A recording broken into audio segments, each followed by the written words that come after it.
안녕하세요. 올라운드 재테커입니다. 이번 주는 파월 의장의 발언 이후 증시가 흔들렸던 한 주였습니다. 과연 한 주간 주가는 어떻게 움직였는지 차트를 보면서 복기해보고 앞으로 계획 세워보도록 하겠습니다. 오늘은 종목 개수도 조금 늘렸으니 같이 한번 보면서 다음 주를 대비해 보시죠. 그럼 바로 시작할게요. 이번 주 하락의 단초가 되었던 사건이죠. 미 연방준비이사회의 금리 결정이 현지 시간 18일에 있었습니다. 예상대로 기준금리는 25bp 인하되었지만 파월의 이후 발언이 주가의 급락을 가져왔습니다. 미국 3대 지수의 18일 흐름을 보시면 잘 상승하던 증시가 파월 의장 발언 시점 이후 급락하는 모습을 보실 수 있을 겁니다. 파월이 한 발언의 핵심 내용을 요약하자면 이렇습니다. 트럼프의 정책이 인플레이션을 자극할 우려가 있고 지금은 불 꺼진 방에서 움직이는 것처럼 불확실성이 큰 상태이다. 따라서 신중한 금리 인하를 진행하려고 한다. 입니다. 이날 연준 위원들이 내년 금리를 예측한 점도표를 보면 기존 연사회 인하에서 이외로 줄어드는 모습까지 보이며 금리가 생각보다 빠르게 내려가지 않을 수도 있겠다는 우려를 일으켰습니다. 덕분에 미국채 10년물 금리는 급등하며 4.6%까지 상승하는 모습을 보이기도 했습니다. 이때 시장의 분위기를 알려주는 공포 탐욕 지수는 절대 오지 않을 것 같던 익스트림 피어까지 급락하며 모든 사람들이 극도의 공포에 휩싸였음을 보여줬습니다. 이때 저는 게시글을 통해 세배 가중 매수를 해야 하는 구간이라고 말씀을 드렸었고 20일 금요일에 저희 회원분들은 용기 내서 비중을 확대하셨을 거라고 생각됩니다. 다행히 시장은 반등해 주었습니다. 하지만 여전히 공포 단계에 머무르고 있기 때문에 2배 가중 매수를 통해 추가적인 비중 확대를 해야 하는 시기입니다. 지금 시기는 지난 8월 5일 있었던 블랙먼데이 급락 이후 처음 오는 극도의 공포 구간으로 절호의 매수 기회라고 볼 수 있습니다. 시장이 그나마 진정이 되었다는 것은 변동성 지수인 빅스 지수를 보고도 알 수 있는데요. 빅스 지수는 굵직한 경제 위기가 왔을 때 50 이상으로 급등하는 지표입니다. 그런데 파월 의장 발언 이후 15 이하에서 안정적으로 움직이던 빅스 지수가 단번에 74%가 오르며 28까지 상승했었습니다. 지금은 많이 안정화되면서 18 정도까지 내려왔습니다. 미국 경제는 아직 탄탄하고 단지 금리 인하 발언에 따른 발작이기 때문에 비교적 빠르게 회복될 수 있었던 것입니다. 이 와중에 우리나라의 환율은 여전히 고공행진을 하고 있습니다. 미국 증시가 좋으면 좋은 대로, 나쁘면 나쁜 대로 국내의 어지러운 상황으로 1450원대 직전까지 올라갔습니다. 외국인들의 한국 주식 매도세와 이로 인한 환전 수요가 굉장히 크기 때문에 당분간 상승 추세는 가속화될 것으로 보이고 달러원 환율의 차트의 추세를 보면 추세 상단인 1560원도 가능해 보입니다. 그럼 거시경제적인 관점은 여기까지 보도록 하고 개별 주식 차트를 보면서 투자 전략 세워보도록 하겠습니다. 첫 번째는 가장 중요한 지수인 나스닥 100입니다. 나스닥 100 지수가 무너지게 되면 제 아무리 개별 종목에 호재가 있다고 하더라도 결코 오르기가 힘들기 때문입니다. 그만큼 시장의 분위기를 선도하는 가장 중요한 지표라고 할 수 있습니다. 나스닥 100 지수는 완만한 상승을 이어가다 파월 의장의 발언으로 추세선을 깨고 급락하였습니다. 하지만 다행히 하락이 잦아들면서 추세선 위로 반등하며 이번 주를 마무리하는 모습입니다. 그래서 여전히 상승 오파가 진행 중이라고 볼 수 있고 이 상승의 끝은 기존 예상대로 23,000포인트 정도가 될 것으로 보입니다. 하지만 이후에는 지금 정도의 조정이 아닌 큰 하락이 올 수 있으니 비중 관리를 잘해야 할 것으로 보여집니다. TQQQ는 나스닥 100과 동일하게 추세선 위에서 하락을 멈추고 마무리가 되었습니다. 하지만 지난주 돌파했다고 생각했던 전고점 89달러를 넘지 못하고 하락한 상태라 조금 위험해 보이는 상황입니다. 역시 전고점은 쉽사리 극복이 안 되는 매우 중요한 자리라는 것이 다시 한번 확인되네요. 이번 반등으로 확실하게 89달러를 넘겨주면 좋겠지만 그렇지 못한다면 하방에 대한 리스크 관리가 필요한 시점입니다. 다음은 속슬입니다. 속슬도 제가 전부터 그려드린 하방 추세선 안에서 마무리가 되었습니다. 차트에 표시해드린 대로 상승 5파와 하락 5파를 모두 거치고 큰 파동으로 1파와 2파를 만들었다고 한다면 이제는 큰 3파동의 1파가 시작될 자리로 보입니다. 그래서 제가 예상하는 목표가는 여전히 채널의 상단인 42달러 부근입니다. 그동안 반도체 관련주는 충분히 조정을 받았습니다. 그렇기 때문에 이번에 큰 하락 없이 다시 상승으로 전환이 가능할 것으로 봅니다. 시그널에 따른 분할 매수에 집중해 보시기 바랍니다.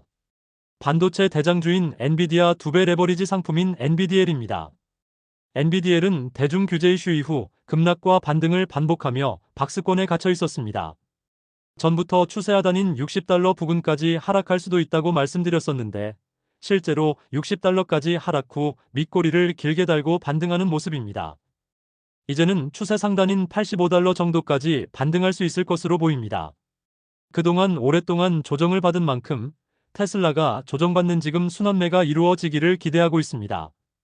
그래도 몰빵 투자는 하지 마시고 분할 매수로 대응해 보시기 바랍니다. 다음은 비트코인의 달러 차트입니다. 비트코인은 커비드 핸들 패턴 이후 급등한 뒤 10만 달러 전후에서 횡보 중입니다. 과거 6만 9천 달러 이하에서 횡보했던 기간과 폭을 감안해서 박스를 그렸고 현재 해당 박스 내에서 움직이고 있습니다. 이번 파월 발언 이후 급락대에도 박스 하단까지 터치한 뒤 반등하는 모습입니다. 박스 내에서 힘을 비축한 뒤 재차 상승이 나올 것으로 보입니다. 바로 이어서 비트코인 선물 2배 레버리지 상품인 비트X 차트 보겠습니다. 비트X도 비트코인과 같이 박스 안에서 횡보하다가 이번 하락에 박스 하단을 닫고 반등하는 모습입니다. 비트코인은 개인적으로 14만 불 이상은 갈 것이라고 생각하고 있기 때문에 지금의 횡보가 물량을 모아가기 좋은 시기라고 생각됩니다. 다음은 가상화폐에서 두 번째로 시총이 큰 이더리움 차트입니다. 이더리움은 전고점인 $4,000 부근을 두 번이나 터치를 했지만 두 번째도 돌파를 하지 못하고 급락했습니다.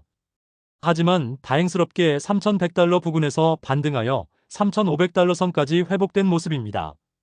다음번에 세 번째 도전에 시원하게 $4,000를 돌파해 위로 올라가 준다면 정말 좋을 것 같은데 과연 어떻게 될지 한번 지켜보시죠. 그리고 참고로 한 말씀 드리자면 차트들을 보시면 제가 그려놓은 선들이 다 의미가 있는 지지라인이나 추세선을 그려놓은 것들이니 공부하실 때 한 번씩 따라서 해보시면 도움이 되실 겁니다. 다음은 이더리움 2배 이더유입니다. 이더유는 제가 1차 목표가 $13, 2차 목표가 $16라고 이야기 드렸던 종목입니다. 그렇게 말씀드린 이유는 $13가 이더리움의 달러 기준 가격인 $4,000 부근이기 때문입니다. 차트상으로도 돌파를 해야 하는 전고점 부근이고요. 이미 두 번을 터치했는데 여기를 돌파하지 못하고 두 번 다 꼬꾸라졌습니다. 일단은 반등하면서 $12 정도를 강하게 돌파해줘야 다음 목표가가 있는 것입니다.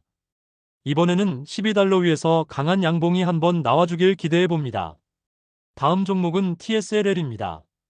저는 TSLL이 전고점을 돌파할 때 보유 수량 전체를 매도하였었습니다. 그 이후 더욱더 승승장구하며 올랐지만 저는 과열이라고 지속적으로 말씀드리면서 따라 사지는 말라고 했었습니다. 저희 구독자분들 중에는 저 긴 윗꼬리 피뢰침에 매수하신 분들은 안 계실 거라 생각합니다. 테슬라가 트럼프와 일론 머스크의 관계를 봤을 때 매우 좋은 주식은 맞습니다.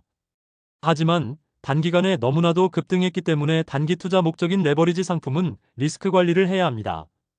정말 장기 투자를 하고 싶으시다면 테슬라 본주를 매수하시고 TSLL을 다시 사보고 싶으신 분은 $27.5 부근까지 하락을 염두하시고 분할 매수하시기 바랍니다. 지난번엔 언급을 안 드렸지만 많은 분들이 관심이 많은 마이크로 스트래티지입니다. 마이크로 스트래티지는 비트코인을 42만 개나 보유한 세계 최다 비트코인 보유 기업인데요. 비트코인이 급등할 때 함께 급등하다가 과열권에 진입한 이후 급락을 맞고 횡보했었습니다. 그러다 다시금 파월 발언 이후 재차 하락하였습니다. 차트상 하락 5파까지 모두 나온 것으로 보이고 이제는 다시 상승으로 전환이 기대되는 시점입니다. 조금 고점에 사서 물리신 분들이라면 분할 매수로 평단가를 낮추면 괜찮아 보이는 시기입니다. 하지만 바로 급등을 할 만한 호재는 없으니 장기적인 관점으로 접근하시기 바랍니다. MSTX는 마이크로 스트래티지의 2배 레버리지 상품입니다. MSTX는 구독자님 중 한 분이 크게 물려 계신다고 해서 게시글로도 지지라인과 전략 여러 번 말씀드렸었는데요. 예측해드린 대로 $60 부근에서 지지받고 반등하였습니다. 우선은 파랑색 박스권 내로 들어가는 것이 중요해 보이고 비트코인의 상승 여력이 남은 만큼 비트코인이 큰 상승을 하는 시점에 MSTX도 같이 올라가 줄 것이라고 생각합니다. 자, 지금까지 조금 긴 시간 동안 거시경제와 차트 설명드렸습니다. 주식 투자를 시작할 때 대부분의 사람들은 평온하고 쉬운 투자만 생각하고 시작합니다.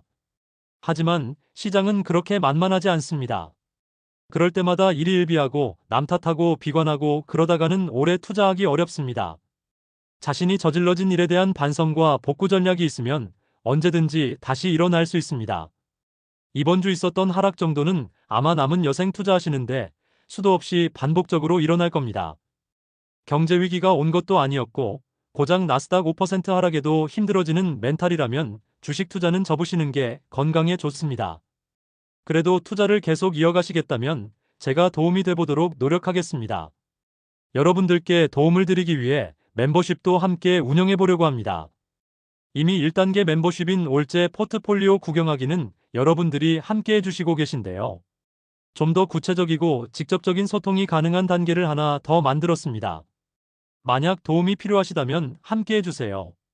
멤버십 비용 정도는 아깝지 않게 저의 모든 지식을 나눠드릴 수 있도록 하겠습니다.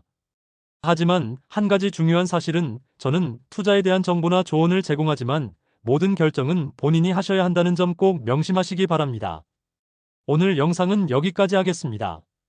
그럼 남은 토요일 저녁 시간도 가족과 함께 즐겁게 보내시기 바랍니다.